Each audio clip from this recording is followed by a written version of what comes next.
काश्यप गुरुजी YouTube channel में आपका हार्दिक स्वागत है। आज हम प्रणय एवं विवाह भंग योग के बारे में देखेंगे। अपने ज्योतिष शास्त्र में एक से ज़्यादा विवाह, एक से ज़्यादा प्रणय संबंध, आकर्षण, रोमांस, उसके बारे में बहुत डीपली विचार किया गया है। बहुत गहन विचारधारा है। ग्रहों के प्रभाव से पुरुष या स्त्री का मन इस तरह से चंचल या तो प्रभावित होता है कि जैसे हम जानते हैं प्रथम दृष्टि प्यार, लव एट फर्स्ट साइट, और बाद में फिर धोखा, प्रणय भंग, दो में से एक फ्रस्ट्रेट हो जाते हैं। प्यार वैसे चढ़ा है अपनी उस पर, बहुत ज़्यादा बढ़ गया, शादी कर ली, शादी के 2 साल में नहीं जम रहा है, छोड़ो, यानी डिवोर्स हो जाते हैं। जन्म कुंडली में आजकल ऐसे ग्रह देखने को मिल रहे हैं जो आज से 30, 40, 50 साल पहले कम दिखते थे, कि जिसमें युवक युवती एक दूसरे को पसंद करके शादी करते हैं, या तो अफेयर होता है, एक दूसरे के प्रति इतना बॉन्डिंग हो जाता है, फिर एकदम से नहीं जमता, छोड़ देते हैं। तो ये जो ग्रह योग है जन्म कुंडली में, आज उसके बारे में अपने देखेंगे। इसके कारण होते हैं ग्रहों की विशिष्ट स्थिति एवं जो भाव होता है, प्रणय और दाम्पत्य, इसके संबंधित जो भाव जन्म कुंडली के होते हैं उसको भी ध्यान में लेना पड़ता है। सबसे पहले दाम्पत्य जीवन में स्नेह बंधन रहे, ये गांठ बनी रहे, उसके लिए सप्तम स्थान को देखा जाता है। वैवाहिक जीवन, दाम्पत्य जीवन के बारे में सप्तम स्थान को विशेष ध्यान में लिया जाता है, और उसके साथ सप्तमेश यानी सप्तम भाव में जो राशि है उसका स्वामी ग्रह कौन सा है, वो कहाँ है, उस हिसाब से वो निर्णय आता है। सप्तमेश अगर कमजोर होता है, यानी अपनी नीच राशि में हो, शत्रु क्षेत्री हो, या सप्तमेश पाप ग्रहों से पीड़ित हो, तो प्रणय भंग की संभावना बढ़ जाती है। जैसे कि सप्तम भाव में शनि बैठा है, या सप्तम भाव में मंगल है, या सप्तम में राहु है, ये 3 ऐसे ग्रह है कि सप्तम में अगर आ गए तो प्रेम संबंध एवं वैवाहिक जीवन में विश्वास की कमी आती है। दोनों को एक दूसरे के प्रति जो विश्वास होना चाहिए, ट्रस्ट होना चाहिए, वो कम होता है। एक दूसरे के प्रति मन में वहम बना रहता है, और कभी कभी अलगाव की स्थिति आ जाती है, दोनों अलग हो जाते हैं, डिवोर्स तक नौबत पहुंच जाती है। ये सप्तमेश वीक हो या सप्तम स्थान में अशुभ ग्रह हो तो ये होता है। हालांकि जब उनका पुनर्विवाह, दूसरा संबंध होता है, तो ग्रहों का अलग प्रभाव, दशा महादशा भी इसमें ध्यान में ली जाती है। कौन से ग्रह की महादशा चल रही है ये भी देखना होता है। कई लड़कियां हमने देखी है जिनके 2-3 संबंध हो के बाद में वो सेटल हुई है, ऐसे कई केस हमारी सामने है, वो अलग किस्सा है। लेकिन आगे पुरुष की कुंडली में स्त्री का कारक ग्रह है शुक्र, और स्त्री की कुंडली में गुरु। तो शुक्र की स्थिति को विशेष ध्यान में लेना चाहिए, क्योंकि शुक्र प्रेम, रोमांस एवं वैवाहिक सुख जो होता है उसका कारक माना गया है, यानी भोग वगैरह का, भोग वैभव वगैरह शुक्र से देखे जाते हैं। तो शुक्र अपनी नीच राशि में हो, यानी कन्या में, मीन में उच्च का होता है, कन्या में नीच का होता है। शुक्र नीच राशि में है या पाप ग्रह के साथ बैठा है, यानी सूर्य, मंगल, शनि, राहु, अगर ऐसा है तो ये प्रणय संबंध में बाधा देता है, वैवाहिक जीवन में भी परेशानियां देता है। इसके अलावा शुक्र अगर अपनी नीच राशिगत होके 6ठे, 8वें या 12वें भाव में हो जन्म कुंडली के, तो भी प्रणय संबंध में तकलीफ एवं डिवोर्स के संजोग लाता है। एक से ज़्यादा संबंध भी बन जाते हैं, इसमें टूट के दूसरा होना, ये सब चीज़ें होती है। और कईयों के अगर ग्रह इतने अशुभ है तो शादी ही नहीं होती। समझ लो शादी की उम्र बीत जाने के बाद भी वो ढूंढते रहते हैं कि हमारे लायक कोई लाइफ पार्टनर मिल जाए। लड़कियां भी हमने देखी है, लड़के की कुंडलियां भी इस तरह से देखी है। विवाह भंग की बात छोड़ो, विवाह ही नहीं होते, उनको कोई पसंद ही नहीं आता, ऐसा भी होता है। वो ग्रहों के प्रभाव होते हैं। मन, मनोभाव और दैहिक, मनोदैहिक जो भावनाएं होती उसकी वजह से भी ये संबंध कभी कभी ग्रहों के प्रभाव से बनते बिगड़ते हैं, ऐसा हमने देखा है।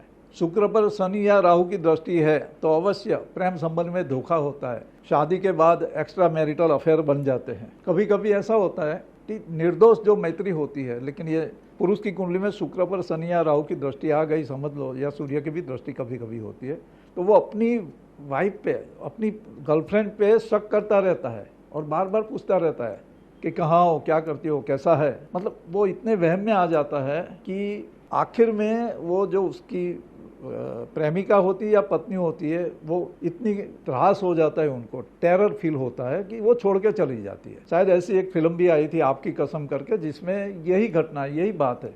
निर्दोष मैत्री संबंध को भी वह में जाके अपने लग्न जीवन में, अपने दाम्पत्य जीवन में परेशानियां खड़ी कर देते हैं। ये शुक्र पर जब पाप ग्रह की दृष्टि होती है तो कभी न कभी जीवन में ये होता है। अगर स्त्री समझदार है या तो आदमी बाद में समझ जाता है, शुभ ग्रह की दशा आती है तो घटना अंजाम तक नहीं पहुंचती, लेकिन बिगाड़ तो होता ही है, मन में एक रह जाता है। तीसरा है चंद्रमा और मन की स्थिति। चंद्रमा मनसो जात, यानी मन, विचार, थॉट पैटर्न, थॉट प्रोसेस, ये सब पर चंद्र का प्रभाव है। रोमांटिक विचार आना वो भी चंद्र के प्रभाव से होता है। जिनका चंद्रमा नीच हो, कमजोर हो, तो उनको गलत फहमी, गलत विचार, शंका, कुशंका, तर्क वितर्क जगते रहते हैं। खास करके चंद्रमा नीच यानी वृश्चिक का हो या चंद्र राहु के साथ हो, चंद्र शनि के साथ हो, तो प्रेम संबंधों में भावनात्मक अस्थिरता आती है और संबंध में ब्रेकअप भी होता है। विवाह हो तो विवाह टूटता है। चंद्र राहु की युति होती है तो उनको प्यार में धोखा होता है, मतलब जिससे वो प्यार करते हैं वो किसी और के साथ जुड़ के इनको धोखा देता रहता है और शादी के टाइम पे पता चलता है कि ये तो कहीं और चली गई या चला गया, जैसे जो किस्से हमें सुनने में आते हैं, या छल की स्थिति रहती है। विवाहित होते हुए भी एक्स्ट्रा मैरिटल अफेयर बन जाते हैं ये इन लोगों के, पता भी नहीं चलता, चाहे वो स्त्री हो या पुरुष हो। ऐसे किस्से भी देखने में आते हैं जी, जो लोगों को पता ही नहीं, सोसाइटी में मालूम ही नहीं पड़ता कि इस तरह के संबंध है।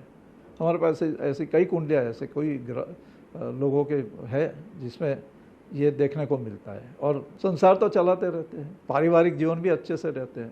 प्यार, रोमांस पंचम भाव से देखा जाता है। पूर्व का, अपने बोला जन्म जन्म का साथ, ऐसे पूर्व के हिसाब से जब संबंध बनते हैं तो पंचम स्थान और पंचमेश से देखा जाता है। पंचम भाव प्रेम, रोमांस, विद्या, संतान, ऐसी बहुत सारी चीज़ें देखने में आती है पंचम भाव से। यानी पंचम भाव या पंचमेश अगर पाप पीड़ित है, पाप ग्रहों से दूषित है या खुद ही पाप ग्रह है, तो प्रणय संबंध में अवश्य निष्फलता मिलती है। जो जिसको वो पसंद करती है या करता है वो उसके साथ उसका बनता ही नहीं है, कहीं और ही चल जाता है। अगर शादी हो गई तो आगे जाके परेशानियाँ आती है। पंचमेश वीक होता है तो प्रणय संबंधों में निष्फलता मिलती है। मतलब आप लड़का है उसके पीछे भागता रहे, मिलेगा नहीं। लड़की है, युवक पसंद है, उसके पीछे जाए, आगे नहीं बढ़ेगी, बात रुक जाती है। अगर पंचम भाव में मंगल राहु है या पंचमेश के साथ मंगल राहु का संबंध है तो समझ लीजिए कि एकदम से लव एट फर्स्ट साइट जैसा हो जाता है। एकदम जबरदस्त संबंध बन जाता है, जुड़ जाता है और बाद में ऐसे विस्फोट होता है कि दोनों एक दूसरे को जानते नहीं, यहाँ तक मरने मारने तक की बातें आ जाती है।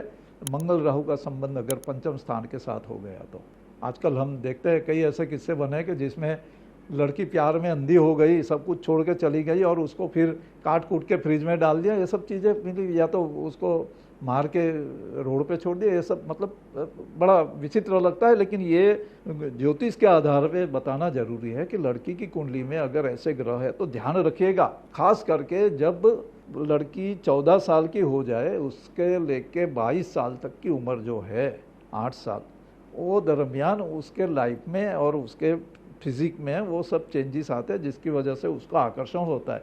खास करके जिस लड़की के पिता से लगाव होता है या पिता से दूर रहना होता है, दोनों चीज़ों में वो अपने जीवन में कोई ऐसा चाहिए जिसे वो पिता की तरफ प्यार कर सकते या पिता जैसे लाड़ देता है वैसा प्यार दे। तो उस समय में 12-14 साल की लड़की के साथ पिता ने विशेष अवश्य कुछ न कुछ संवाद बनाते रहना चाहिए और उसको एक, जिसको बोलते हैं ना, छत्र की तरह उसका रक्षण करना चाहिए। और वो करने से क्या होता है कि गलत रास्ते पे जाए नहीं। और जिसके कुंडली में ऐसे ग्रह योग है, उस लड़की के पिता को चाहिए, माता तो ठीक है, माता तो देती है सलाह वगैरह, लेकिन लड़कियां उस टाइम पे पिता के प्रति ज़्यादा ऑब्सेसिव रहती है, ठीक है, तो वो बताना चाहिए। और फादर ने चाहिए कि अपनी डॉटर, बेटी से संवाद बना के ही रखे। ये ग्रहों का प्रभाव एक जगह है और दूसरा ये जो शारीरिक होता है उसकी वजह से हो चाहिए। ये अगर आप नहीं देते हो ध्यान अपनी लड़की पे तो फिर देखिए ये घटनाएं बनती है, लड़कियां कहीं और फंस जाती है, क्योंकि अबोध होती है, मासूम होती है और दिल से सोचती है, वो दिमाग से नहीं सोचती तब उस टाइम पे। थोड़ा सा उनको किसी ने इंपॉर्टेंस दे दिया, बस फिर बाद में अपने हाथ में बात नहीं रहती। तो इसलिए हम आगाह कर रही है, ग्रह योग इस तरह से देखने जरूरी होते हैं लड़कियों को। राहु केतु छाया ग्रह है, लेकिन ये प्रणय संबंध, वैवाहिक जीवन वगैरह में उसका बड़ा महत्व रहता है। सप्तम स्थान में राहु बैठा मतलब विवाह में कहीं न कहीं गड़बड़ियाँ होगी, दोनों के बीच में कुछ न कुछ मिसअंडरस्टैंड होगी, गड़बड़ झाला होता है। बलवान राहु अगर सप्तम में है तो डिवोर्स होता है, छूट जाता है, एक विवाह संबंध टूटता है या प्रणय संबंध टूटता है। वैवाहिक जीवन में असामान्य स्थिति, धोखा, फरेब, ये सब चीज़ें राहु की वजह से या केतु की वजह से होती है। मतलब उनका जीवन साथी या तो उनको धोखा देता है या तो वो जीवन साथी को धोखा देते हैं, दोनों में से कुछ भी हो सकता है। राहु या केतु सप्तम में हो या पंचम में हो या शुक्र के साथ में हो तो प्रणय भंग के योग बनते हैं, यानी जिससे प्यार हुआ उससे बनती नहीं, आगे बढ़ती नहीं बात। राहु जब सप्तम में हो या सप्तम मेष के साथ युति में हो तो प्रेम में विश्वासघात होता है या डिवोर्स के संजोग भी बनते हैं। अगर डिवोर्स नहीं हुए तो दोनों अलग हो जाते हैं, अलग रहते हैं, हस्बैंड वाइफ दोनों अलग रहते हैं, ये भी होता है। कभी इस वजह से पति विदेश जाता है, पत्नी यहाँ रह जाती है, वहाँ जाने के योग भी नहीं बनते, अलग हो जाते हैं दोनों, शादीशुदा होते हुए भी। तो ये राहु का प्रभाव होता है।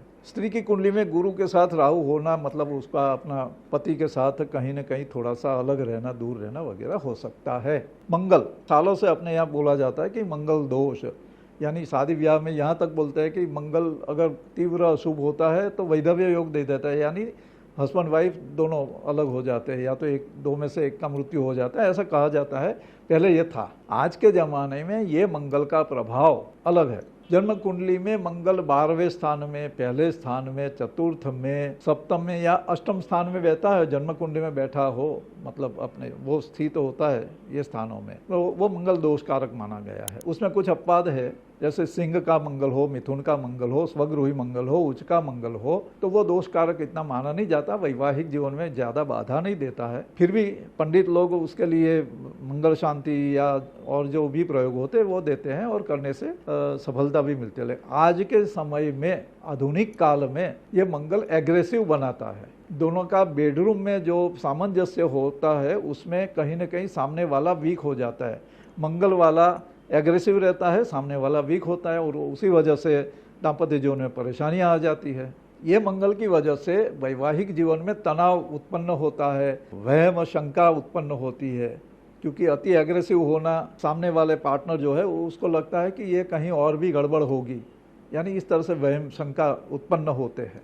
काल सर्प योग, यानी राहु और केतु के बीच में जब सब ग्रह आ जाते हैं तो उनको भी लाइफ में विरक्ति आ जाती है, यानी जो प्रणय होता है, जिसके साथ शादी होती है, उनके साथ के संबंध थोड़े नीरस हो जाते हैं, समय निकलते वो अलग हो जाते हैं। ये काल सर्प दोष भी बड़ा परेशानी वाला माना जाता है। वैवाहिक जीवन में कहीं ना कहीं गड़बड़ देता है, या तो पत्नी बीमार रहती है या जिससे प्रेम होता है उससे मिल नहीं पाते, ये सब चीज़ें होती है। यानी कि वैवाहिक संबंध या प्रणय संबंध में जटिलता उत्पन्न करने के लिए आप राहु, केतु, मंगल, सूर्य भी कुछ अंश पे होता है, जवाबदेह मान सकते हैं। इनका संबंध प्रणय संबंध और वैवाहिक जीवन में जटिलताएं लाता है, समस्याएं खड़ी करता है, एक दूसरे को अलग कर देता है, प्यार होते हुए भी दोनों मिल नहीं सकते। ये सब घटनाएं ये मंगल, शनि, केतु, राहु, सूर्य इनकी वजह से होती है। ये ग्रहों का कहाँ वो उनका स्थिति है, किस भाव में है, उस हिसाब से देखा जाता है।